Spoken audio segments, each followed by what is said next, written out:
देखिए, लोकसभा चुनावों के बाद पिछले 2 साल में ये पहला बड़ा एक चुनावी मामला था। 5 राज्यों के चुनाव हुए और जो नतीजे आए हैं उसमें वो सारे के सारे कांग्रेस के लिए बेहद निराशाजनक है। निश्चित तौर पर हर चुनाव में जब हार होती है तो हम उसकी समीक्षा करते हैं और पार्टी का जो शीर्ष नेतृत्व उसकी समीक्षा करेगा।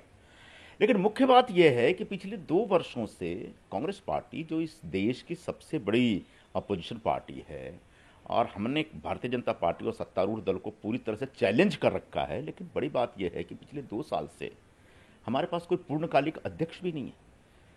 सोनिया जी के प्रति पूरी आस्था है, उनके प्रति पूरे मन में सम्मान है, लेकिन लोग, पूरे देश के लोग ये जानना चाहते हैं, देखना चाहते हैं कि कम से कम कांग्रेस के पास एक पूर्णकालिक अध्यक्ष तो हो, राष्ट्रीय अध्यक्ष तो हो। और इसलिए मैं चाहता हूं कि इस चुनाव से बहुत ज़्यादा निराश होने के बजाय जो हमारी गलतियां हैं, जो कमियां हैं, उनको दूर करने की दिशा में आगे बढ़ा जाए। और पहला प्रयास ये होना चाहिए, पहला निर्णय ये होना चाहिए कि तत्काल राहुल गांधी जी को कांग्रेस पार्टी का राष्ट्रीय अध्यक्ष बनना चाहिए, पूर्णकालिक अध्यक्ष बनना चाहिए। और पूरे देश में जो कांग्रेस के काम करने वाले लोग हैं, उन सारे लोगों को साथ बैठ करके एक प्रॉपर टीम बना करके पूरे देश के दौरे पे निकलें, तब कहीं जाके कांग्रेस पार्टी का रिवाइवल होगा। वरना असम में भी हमने कैंपेन देखा और केरल में भी कैंपेन देखा, लेकिन दोनों जगह कैंपेन होने के बावजूद कांग्रेस पार्टी हमारी लोगों की पहली पसंद नहीं बन पा रही। इसमें कुछ ना कुछ गड़बड़ है, कुछ ना कुछ कमी है। हमारी नीतियों में क्या कमी है, काम करने के तरीके में क्या कमी है, उसकी एक समीक्षा होनी चाहिए। एआईसीसी का जो मॉडल है, जिसके तहत वो राज्यों में नेताओं को भेजा जाता है और राज्यों के नेताओं के ऊपर उनको बैठा करके काम कराया जाता है, क्या वो मॉडल सही है? क्या उस मॉडल का सही प्रभाव पड़ रहा है या दुष्प्रभाव पड़ रहा है? इसकी भी समीक्षा होनी चाहिए, क्योंकि अभी भी लोकसभा चुनाव होने में 3 साल बाकी, और 3 साल ठीक ठाक समय होता है एक किसी भी चुनाव की तैयारी करने के लिए। लेकिन जिस तरीके की बहुत मुश्किल दौर होगा उनके लिए शुरू करने के लिए, और जैसा पुराना अनुभव रहा है उनके राष्ट्रीय अध्यक्ष होने का, ऐसे मुश्किल दौर में फिर एक बार शुरुआत करना कितना चैलेंजिंग हुआ देखिए, उनके अलावा अध्यक्ष के लायक कोई व्यक्ति नहीं है।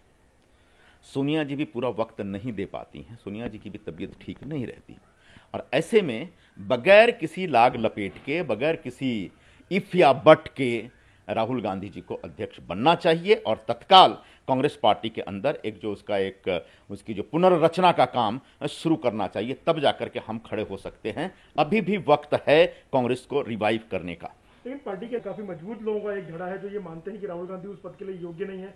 G23 की बात आती है, कई लोग और भी हैं जो G23 में शामिल नहीं है, लेकिन फिर भी उनकी जो राग है वो राहुल गांधी की अध्यक्षता है, उनके बड़े पद के खिलाफ है। सच यह है कि सिर्फ राहुल गांधी ही कांग्रेस के अध्यक्ष होने के लायक हैं, और इस समय कांग्रेस पार्टी में कोई व्यक्ति नहीं है जो कांग्रेस पार्टी का राष्ट्रीय अध्यक्ष बनकर के कांग्रेस को पुनः रिवाइव कर सके। इसलिए जो G23 या 24, 26 जो भी आप कहें, उन सारे लोगों की बातों में जाने की आवश्यकता नहीं है। उनसे भी अगर आप पूछेंगे और उनके बीच भी सर्वे करेंगे आप, तो समझ में आएगा कि राहुल जी के अलावा और कोई व्यक्ति नहीं। तो मैं अपेक्षा करता हूं और मैं कामना करता हूं, मैं प्रार्थना करता हूं कि जितना जल्दी हो कांग्रेस को बचाने के लिए वो सामने आए और फिर से कांग्रेस पार्टी को रिवाइव करें। जैसा कि आप सामने ये दोनों ऐसे राज्य, उम्मीद भी अच्छी खासी थी कांग्रेस को कि वहाँ इनकी वापसी हो सकती है, लेकिन वैसा हुआ नहीं। और इन दोनों राज्यों में चुनाव प्रचार का चेहरा कांग्रेस की तरफ से राहुल गांधी ही थे, तो अब ठीकरा भी उनके सर पे जाएगा। तो ऐसे में कितना ज्यादा समर्थन को प्राप्त होगा पार्टी की? इसलिए मैंने दूसरी बात ये भी कही कि जो एआईसीसी का मॉडल है, जिस तरीके से हम लोग काम कर रहे हैं, जो हमारी नीतियां हैं, जो हमारे प्रोग्राम हैं, वो सही जा रहे हैं क्या? हम लोगों तक पहुंच पा रहे हैं क्या? या राहुल जी जाते हैं, खूब सारी भीड़ जमा हो जाती है, प्रियंका जी जाती है, खूब सारी भीड़ जमा हो जाती है, उसके बाद वापस आ जाते हैं प्रचार करके, उसके बाद उसका फॉलोअप करने वाला कोई है क्या? लोगों तक जाकर के उनकी बातों को पहुंचा करके उनके जरिए उनके लोगों को, वहाँ के लोगों को कांग्रेस के विचारों में कन्वर्ट करने का जो कार्यक्रम वर्षों तक चलता रहा है, वो कार्यक्रम हो रहा है क्या? ये देखने की आवश्यकता है। सर, हम महाराष्ट्र में एमपी सरकार के प्रदर्शन की बात करें तो पंढरपुर मंगलवेढा चुनाव जो थे, उपचुनाव, उसमें भी आज नतीजे आए हैं और वो बहुत ज़्यादा अच्छे नतीजे नहीं है एमडीए के लिए, महाराष्ट्र विकास आघाड़ी के लिए अगर हम खास करके बात करें तो। आप कैसे देखते हो? देखिए, इस समय कहीं ना कहीं मुद्दा कोविड भी है। चुनाव में मुद्दा कोरोना था।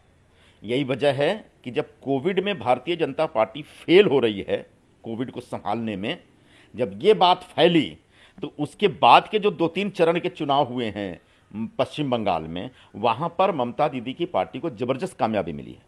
उससे पहले भी मिल रही थी, लेकिन उतनी नहीं। तो महाराष्ट्र की बात अगर आप करें तो मुंबई में तो हमें कामयाबी मिल रही है, क्योंकि मुंबई के लोग एक संयमी लोग होते हैं, अनुशासित लोग होते हैं। सरकार ने कोई फैसला सुनाया तो उसका पालन करते हैं। लेकिन महाराष्ट्र के ग्रामीण क्षेत्रों में कहीं ना कहीं सरकार फेल हो रही है। वहां पर कोरोना को नियंत्रित करने की दिशा में जिस तरह से काम होना चाहिए वो नहीं हो रहा है, या फिर सरकार की बातें लोगों तक नहीं पहुंच रही है। या जो यंत्रणा है, जो व्यवस्था है हमारी, वो व्यवस्था लोगों को संभालने या लोगों को कंट्रोल करने में फेल हो रही है। यानी उधर चेन ब्रेक नहीं हो रहा है। मुंबई में ब्रेक हुआ, मुंबई में इसलिए ब्रेक हुआ क्योंकि मुंबई के लोग इस चेन को, वो लॉकडाउन नहीं चाह रहे थे, उनको मालूम था लॉकडाउन एक नई तबाही लेके आएगा। बावजूद इसके जब एक बार सरकार ने फैसला कर लिया और सरकार ने आदेश जारी कर दिया, तो मुंबई के लोगों ने उस आदेश को सहर्ष स्वीकार किया और अनुशासित होकर के काम करना शुरू किया ताकि कोरोना को रोका जा सके, जिसका नतीजा आपको सामने दिख रहा है। तो हो सकता है पंढरपुर के चुनाव प्रचार में कहीं ना कहीं कोरोना का प्रभाव होगा। एनसीपी के विधायक की भ्रष्टाचार के आरोप लगे अनिल देशमुख, हो सकता है, वो कारण था क्या इस नतीजे में, आप देखते हैं? हो सकता है क्योंकि एनसीपी इस समय एनसीपी के ऊपर काफी संगीन आरोप लगे हैं और मुख्य तौर पर जो यहाँ के गृह मंत्री थे उनके ऊपर जो आरोप लगा उसकी पूरी जांच भी हो रही है अभी। अब वो जांच सही दिशा में जा रही है, गलत दिशा में जा रही है, उस पर मुझे नहीं जाना है, लेकिन राजनीति परसेप्शन पे होती है और परसेप्शन ये बन गया कि एनसीपी के लोग गलत कर रहे हैं और उसका नतीजा चुनाव में दिख रहा है। विठू माऊलीचा गजर म्हणजे